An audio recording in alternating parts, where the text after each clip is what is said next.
जी hello viewers, मैं हूं कमर चीमा। और व्यूअर्स, आज जो मेरा टॉपिक है वो तो ये है कि सबसे पहले let's fight Covid 19 first, and this is particularly for my Indian audience and Pakistani audience. लेकिन उससे पहले मैं जो चीज़ बताना चाहता हूँ वो ये है कि मैंने एक चीज़ सोची है नहीं कि वो हफ्ते में एक से दो दफ़ा मेरे जो व्यूअर्स हैं, बड़े रेगुलर व्यूअर्स हमें देखते हैं, उनके वीडियो मैसेजेस मैं लिया करूंगा और उनके ऊपर भी बात किया करेंगे।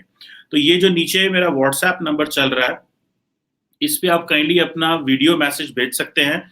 उस वीडियो मैसेज को आप काइंडली 20 से 15, 20, 30 सेकंड से ज़्यादा ना हो, और मैं उसको फिर आपने इसमें शामिल किया करूंगा, यूट्यूब इसमें वीडियो में शामिल किया करूंगा, और फिर उसके बाद उसका आंसर किया करूंगा। तो अगर आप इसे 15-20 सेकंड का रखेंगे, मैक्सिमम 30 सेकंड का रखेंगे, तो मेरे लिए बहुत ज़्यादा आसान होगा और हमारे व्यूअर्स के लिए भी।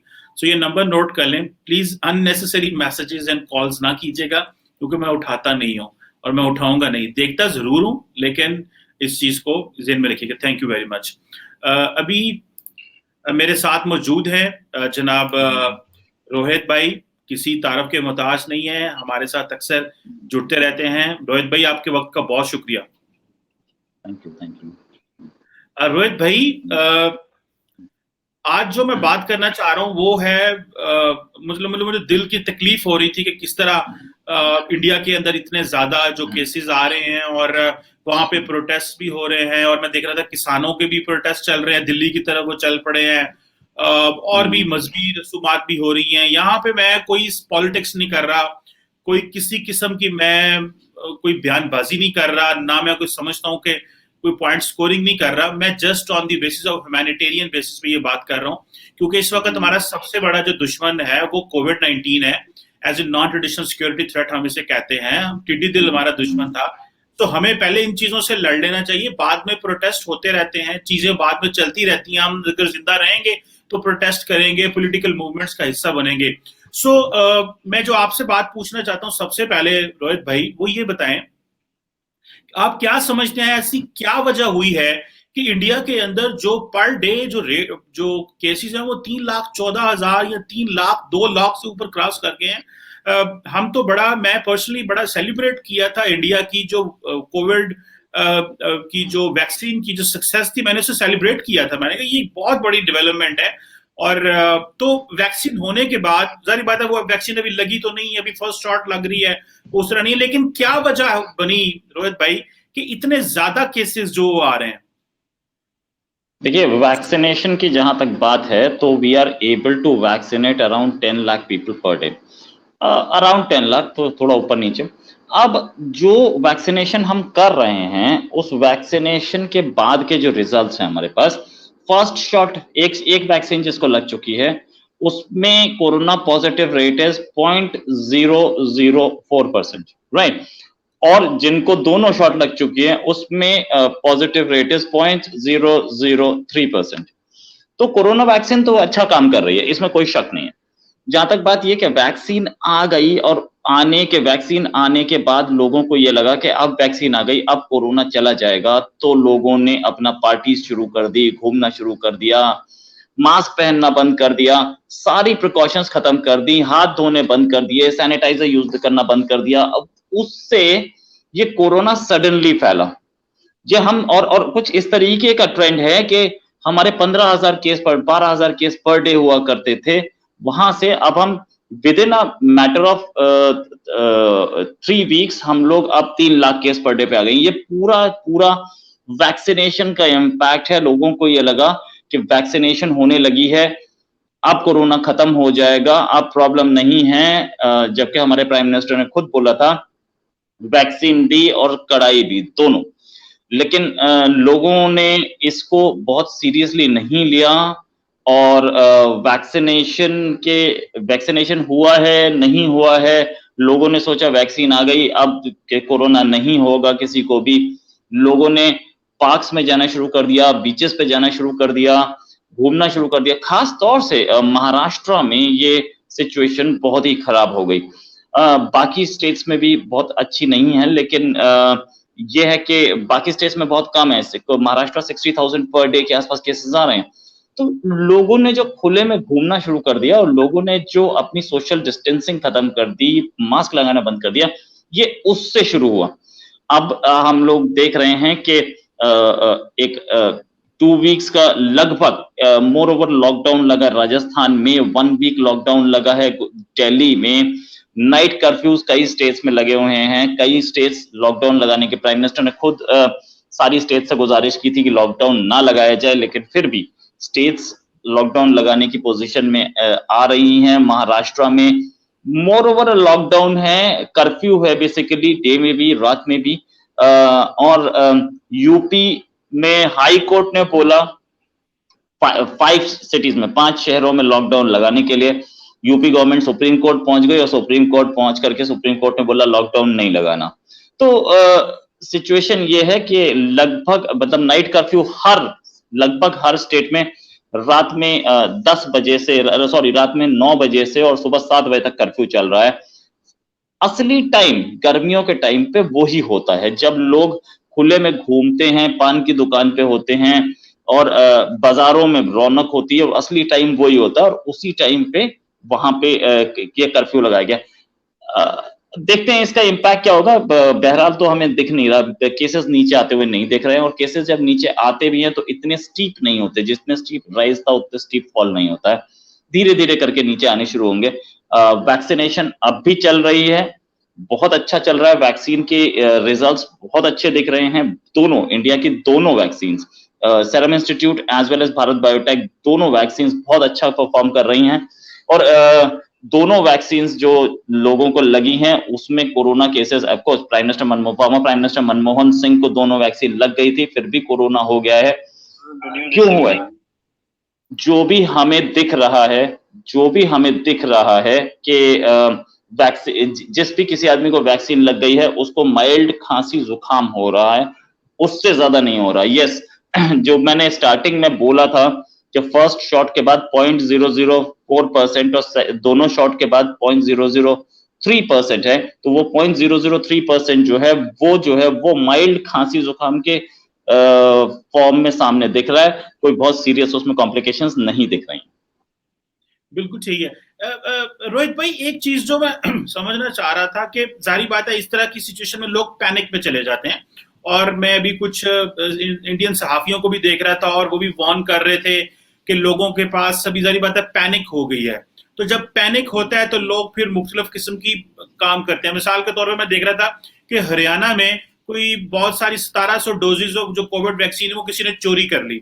बहुत सारे लोग जो इन्फ्लुएंशियल पावरफुल लोग होते हैं फिर वो कॉल्स करते हैं हॉस्पिटल्स में, जगह जगह पे ऑक्सीजन सिलेंडर्स के लिए, बेड्स के लिए, तो एक क्योस सा क्रिएट हो रहा है।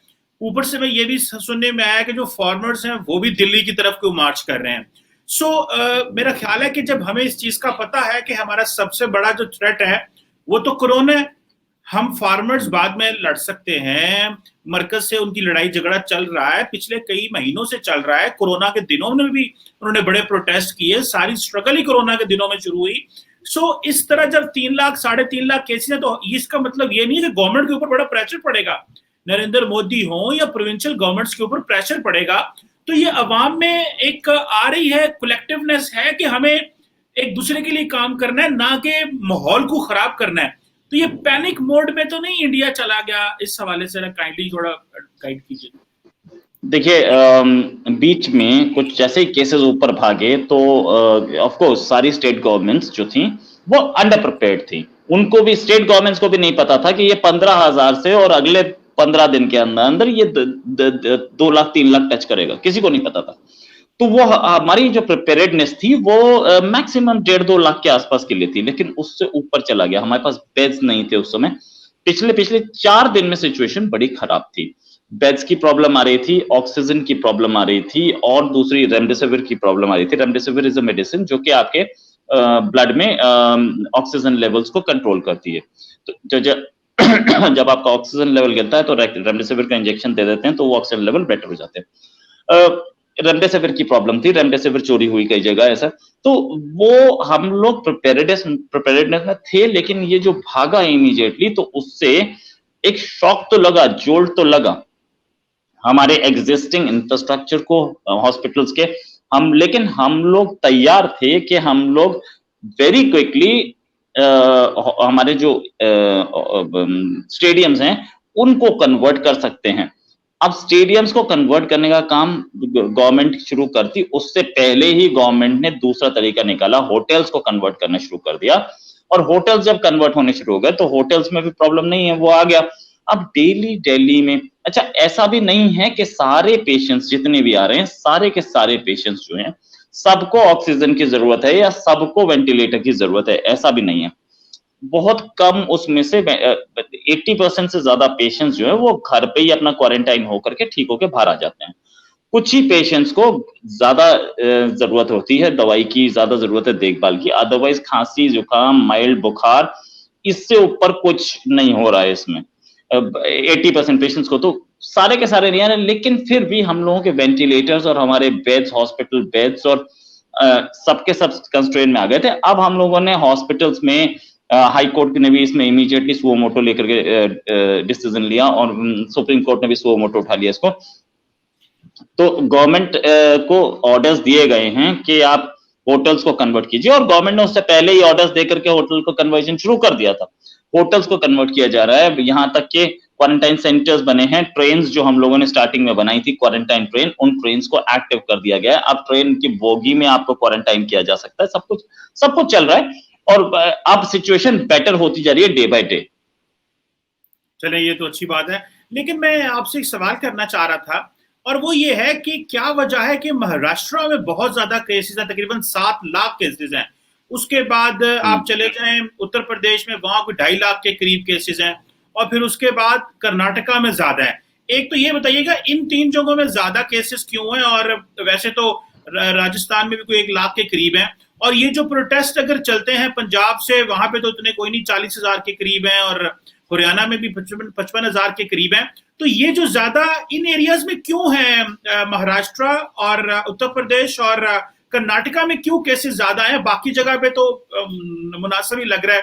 जो अगर उधर असम नागालैंड चले जाएं उस तरफ जो एरियाज हैं मणिपुर वगैरह, या जी जी जी महाराष्ट्र हमारी फाइनेंशियल कैपिटल बॉम्बे मुंबई, तो वहां पर फिल्म इंडस्ट्री भी है, वहां पर हमारे सारे बिजनेसेस हैं, वहां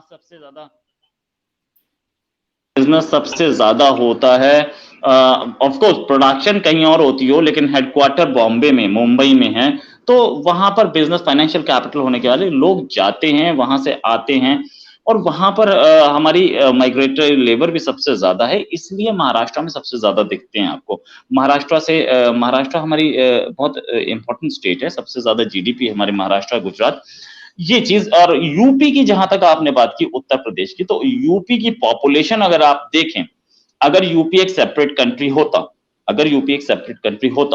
तो यूपी की population China, India, America, Indonesia, उसके बाद 5th लार्जेस्ट पॉपुलेशन थी, पाकिस्तान से भी ज्यादा पॉपुलेशन है यूपी की। तो ऐसे में अगर आप कंपेयर करें तो 2-2.5 लाख कुछ ज्यादा नहीं है, उससे ज्यादा तो इंडिविजुअल कंट्रीज की है, राइट। तो UP is a country in itself, इतनी बड़ी पॉपुलेशन को मैनेज किया जा रहा है, लेकिन उसमें है 2.5 लाख भी नहीं होने चाहिए। मैं ये मानता हूं कि एक भी केस नहीं होना चाहिए, लेकिन इतनी बड़ी पॉपुलेशन में अगर आप इसको इसी फिगर्स को पाकिस्तान से कंपेयर कर ले तो उसकी फिगर्स ऐसी नहीं दिख रही हैं। जहां तक बात ये कि बाकी हम लोग कर्नाटका दिख रहा है, तो कर्नाटका जो है बैंगलोर है, आईटी हब है हमारा, बैंगलोर आईटी हब हमारा हैदराबाद। तो ये जो दोनों है आईटी हब में, आपका पता ही है आपको, ट्रैवल बहुत होता है, तो ये वही हब्स हैं जहां पर ट्रैवल सबसे ज्यादा हो रहा है, वहीं पे सबसे ज्यादा लोग पहुंच रहे हो रहा है। और ये हमारी वो सिटीज हैं, बैंगलोर पूरा वेस्टर्न कल्चर पे चलने वाली सिटी है। आप देखेंगे उधर पब्स हैं, उधर वो वेस्टर्न स्टाइल के जो लाइक कैसीनो नहीं है, बट कैसीनोज ही नहीं है, बाकी उसमें आपको वेस्टर्न स्टाइल मिलेगा, पब्स होते हैं, डांसेस होती हैं, पार्टीज होती हैं, आपका सब कुछ। बॉम्बे का लाइफस्टाइल भी कुछ मतलब एलिटिस्ट क्लास के लिए कुछ ऐसा ही है, जहां पार्टीज हो रही हैं, जहां पे सब कुछ है। तो वो जो पार्टीज हो रही थी, वो पब कल्चर जो था, उसी से ये फैल रहा था। उसमें आप लोगों ने मास्क लगाना बंद कर दिया, सैनिटाइजर यूज करना बंद कर दिया, लोगों ने सोशल डिस्टेंसिंग बंद कर दी, तो उसमें ये हो रहा था। तो अब ये आप अगर आप देखें तो ये जिस तरीके की कल्चर है उधर पार्टी सब करें, कोई मना नहीं करता है पार्टी के लिए, लेकिन सोशल डिस्टेंसिंग के साथ करें और अपना पूरा हाथ को हर हर हर हर 15-20 मिनट में सैनिटाइज करते रहे, तो पार्टी की कोई प्रॉब्लम नहीं होती है, पार्टी आराम से की जा सकती है। आखिरी सवाल आपसे करूंगा रोहित भाई, ये बताइएगा कि सोसाइटी का क्या रिस्पॉन्स आ रहा है? कॉन्फिडेंस तो मिला वैक्सीन से, लेकिन जब ये पैनिक इतनी बढ़ जाती है, मैं देख रहा था कि एक तरफ से ऑक्सीजन सिलेंडर्स दूसरी तरफ कन्वर्ट किए जा रहे हैं। जारी बात है अगर एक सूबे में ज्यादा है, स्टेट में ज्यादा, तो दूसरे कन्वर्ट कर लेने चाहिए। तो सोसाइटी कैसे रिस्पॉन्ड कर रही है? क्योंकि बहुत सारे, मैं देख रहा था कि इंडिया के अंदर बहुत सारे जो फिलैंथ्रोपिस्ट हैं वो बहुत काम कर रहे थे, उन्होंने बड़ी मेहनत की लोगों को खुराक पहुंचाने में और सारा में। तो मुआशरा किस तरह सपोर्ट कर रहा है, और क्या कोई खतरा ऐसा तो नहीं है कि पैनिक होगी या कोई मामला जो है वो खराब हो सकते हैं? मुआशरे का रिस्पॉन्स बताइएगा जरा। देखिए बेसिकली रेस्पॉन्स बीमारी के लिए है, ठीक है। सिविल सप्लाईज की कोई प्रॉब्लम नहीं है कंट्री में, ठीक है। राशन बहुत है हमारे पास, खाना बहुत है हमारे पास, खाने की प्रॉब्लम नहीं है हमारे पास, अनाज बहुत है हमारे पास, और दूसरा कहीं पे लॉकडाउन नहीं लगा है, लोग अपनी कमाई कर रहे हैं। हालांकि अभी मैं थोड़ी देर पहले किसी काम से बाहर गया था, तो मुझे देखा कि पूरी सड़क खाली है, मैं अकेला चल रहा था। जो सड़क एकदम भरी हुआ करती थी लोगों से, वो सड़कें बिल्कुल खाली हैं। लोगों ने ये 3 लाख केस पर डे देख करके अपने घर से बाहर ना निकलना ही बेहतर समझा। तो ये जो अवेयरनेस आई है पिछले 10 दिन में, या पिछले 10 दिन में भी नहीं आई है, ये पिछले 4-5 दिन में आई है। तो ये अवेयरनेस जो पिछले 4-5 दिन में आई है, इसका रिजल्ट हमें पॉजिटिव रिजल्ट दिखना शुरू होगा करीब 1 हफ्ते बाद। तो हमें उम्मीद है, और वैसे भी हमारे डॉक्टर्स बोल रहे हैं ये जो पीक है ये 3 हफ्ते की पीक है, 3 हफ्ते के बाद ये स्लाइड करनी चाहिए। तो अब हम उम्मीद करते हैं कि 3 हफ्ते बाद ये स्लाइड करनी चाहिए। और ये जो गर्मी का मौसम है, पिछली बार भी गर्मी के मौसम में आई थी, और मतलब अगर आप हिस्ट्री देखें तो 1918 में जो स्पेनिश फ्लू आया था, वो उसकी भी सेकेंड वेव ज्यादा डेंजरस थी फर्स्ट वेव से। उस टाइम भी लॉकडाउन लगा था, लेकिन लॉकडाउन के बाद ज्यादा लोग मारे गए थे, ज्यादा केसेस आए थे। सेकेंड वेव फर्स्ट वेव से ज्यादा डेंजरस थी, थर्ड वेव बहुत माइल्ड थी, और फोर्थ वेव में डेथ्स ना के बराबर थी। तो लेकिन बस ओनली थिंग इज कि वो 2 साल में 4 वेव आई थी, इधर 2 साल में 2 वेव आई हैं। तो ये थोड़ा स्लो प्रोग्रेस कर रहा है उससे, और वेव्स जो हैं वो थोड़ी ज्यादा डेंजरस हैं इसकी। लेट्स होप कि लोग सारे जो हैं वो मिलके एक दूसरे का साथ भी दें, और ये इस वक्त हम इस मॉन्स्टर से लड़ें, और फिर बाकी जंगें सारा कुछ चलता रहेगा, लड़ाइयाँ होती रहेंगी, उसके बाद आप जो है प्रोटेस्ट करते रहें, सारा कुछ बिजनेस होता रहेगा।